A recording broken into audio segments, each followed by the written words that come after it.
The U.S. launched around 125 aircraft to strike Iran's three main nuclear sites, Fordo, Natanz, and Isfahan. The tip of the spear were 6 B-2 Spirit bombers, which took off from Whiteman Air Force Base in Missouri on the morning of June 21, 2025. In addition, around 30 cruise missiles were fired from U.S. nuclear submarines submerged in the region, hitting the underground nuclear enrichment facilities one after another. It might sound straightforward, but it's far from simple. These aircraft are massive fuel guzzlers and rely heavily on aerial refueling support to complete such long-range missions. And here's where it gets even more complex. The KC-135 Stratotanker aircraft, responsible for mid-air refueling, don't operate alone.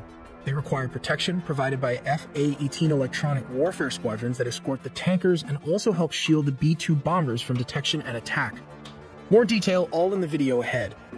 The mission begins in the quiet hours before dawn at Whiteman Air Force Base in Missouri, where the B-2 Spirit prepares for a flight that will span continents. While the stealth bomber is capable of flying non-stop with aerial refueling, pilot fatigue is a major consideration. To mitigate this, the U.S. has strategically positioned Allied air bases in Qatar, closer to Iran, and on Diego Garcia, and possibly forward operating bases such as Anderson Air Force Base in Guam, one of the most strategic U.S. military bases in the world. By redeploying several B-2 Spirit bombers from the 509th Bomb Wing to Diego Garcia, the U.S. ensures a secure launch point for operations across the Middle East, Africa, and the Indo-Pacific. A carefully calculated military strategy that enhances both survivability and operational reach. But they were also escorted by aircraft carriers and submarines. Across the Arabian Sea, F-A-18 Super Hornets and E-A-18G Growler launch from the decks of U.S. carriers, their roles already defined. Some will clear a path through Iran's air defenses, while others will guard the tankers that keep the entire operation airborne. The KC-135 Stratotankers, laden with fuel, loiter in friendly airspace over Saudi Arabia, but crews aware that their unglamorous task could mean the difference between triumph and catastrophe. As the B-2s lift off, their jagged silhouettes blend into the night sky. Stealth is their shield, but distance is their enemy. Hours into the flight, they rendezvous with tankers flying over the canal, gulping fuel midair as F-A-18s circle protectively. The Growlers emit a cacophony of electronic noise masking the strike group's movements. Meanwhile, in underground command centers, U.S. analysts watch real-time feeds ready to redirect forces if Iran's radars flicker to light. Crossing into Iranian airspace is no easy task. The B-2s must climb to an extremely high altitude, their routes meticulously plotted to avoid known missile sites. Below the landscape, a vast stretch of mountains and deserts offers little cover, but the bombers' radar-absorbing skin helps them slip past enemy detection. As the targets come within range, the crews face a critical decision. Launch standoff missiles from hundreds of miles away or descend to drop bunker-busting bombs directly onto fortified sites. There are different bunker-buster bombs of different caliber, but what sets it apart from the rest is this GBU-57, which is typically delivered by the B-2 Spirit stealth bomber. Due to the bomb's large size and weight, the aircraft can carry only 2 of these weapons in its bomb bay compartments.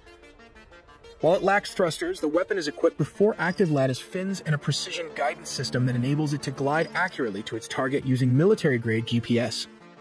Constructed from a specially designed high-performance steel alloy, using its weight when falling under gravity to penetrate or dig itself up to 200 feet of underground soil or concrete. But it's not that easy. Iran's air defenses remain a formidable threat. MiG-29s and aging F-14s may not be cutting edge, but they can still be dangerous if they're lucky enough to intercept a B-2 stealth bombers. The stealth bombers have virtually no dogfighting capability and Iranian ground controllers, struggling to cut through the electronic jamming, vector their fighters toward the incoming bombers. But the U.S. military has its own countermeasures. E-A-18 Growler, flooding Iranian frequencies with static to disrupt communications and targeting systems. Confusion spreads, making it harder for enemy pilots to coordinate. If Iranian fighter jets manage to get close, the F-A-18s are waiting. Guided by airborne warning and control system aircraft orbiting safely offshore, they engage with long-range missiles, forcing Iranian pilots to either break off or face certain destruction. The B-2s will now be racing westward to avoid Iranian air defense system. Behind them, the sky churns with chaos. SAM sites reactivated in desperation unleash salvos that spiral harmlessly into empty air, duped by decoys. Growlers continue their electronic siege, while reserve F-18s surge forward to reinforce the retreat.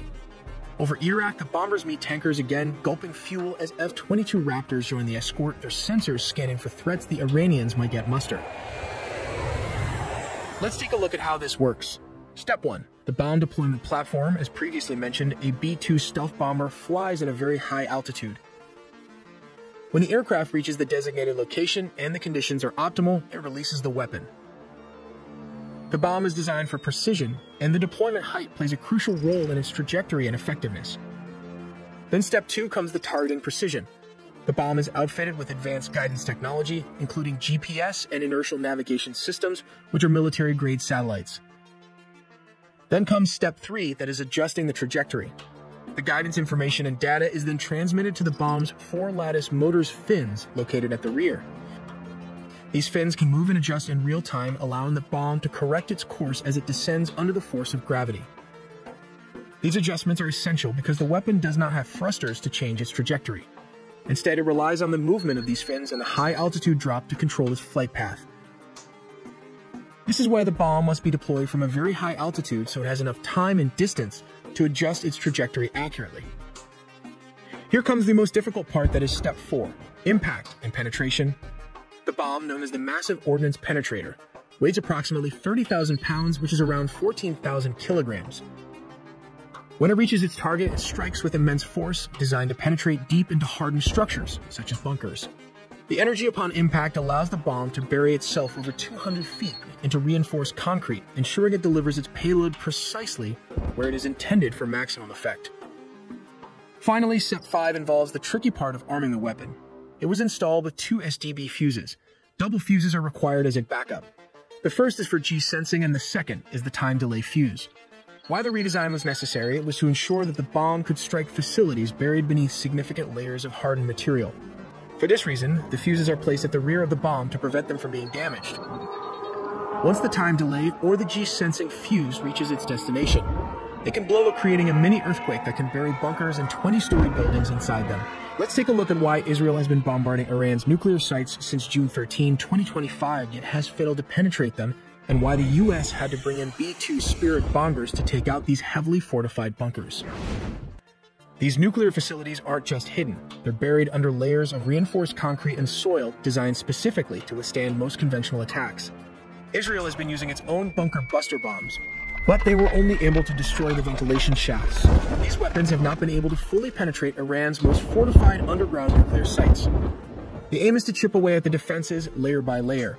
This is where the B-2 Spirit comes and flies close to the target, open the bomb bay door, and drop the 30,000 bunker buster weapon without any interference from the Iranian air defense system. Capable of deeper penetration, the outcome might have been more decisive, possibly damaging or even destroying the underground uranium enrichment facilities in one go.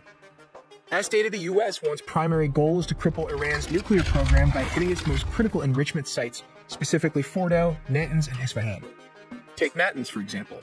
This facility includes 6 above-ground buildings and 3 underground structures, 2 of which are large enough to hold 50,000 centrifuges, according to the Nuclear Threat Initiative. For this site, the US Navy submarines launched 30 cruise and land attack missiles targeting this nuclear facilities, which didn't require deep penetration. When ready to launch, it will open up the hatch and the protective seal will break open. High-pressure air is pumped into the tube, and these are used to eject the cruise missile. The tip of the missile breaks the water's surface. The rocket boosters fire and propel the missile into its path. The boosters fall off as soon as the missile is out of the water. The main engine of the cruise missile will engage, and then it will automatically open its wing, just like the animation shown here. This is the result of the cruise missile damage at the top of the ventilation nuclear enrichment plant. They went far beyond surface damage, knocking out power on the lower levels where the centrifuges are housed. The above-ground section of the pilot fuel enrichment plant was also destroyed. Now consider Fordow. Unlike Natanz, Fordow is located deep underground and protected by extensive fortifications. Israel targeted it with advanced bunker-busting munitions, but the results were far less conclusive. Their bombs struggled to break through the dense shielding. This is where the US comes in and dropped around 12 GBU-57 on these sites. As you can see, it can punch around 200 feet underground, which is around a 20-story tall building. This means it can penetrate Fordow nuclear site. Required for deep penetration.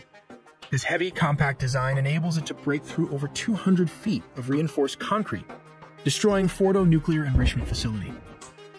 We make original videos from scratch, so please do subscribe and hit the notification bell for more videos.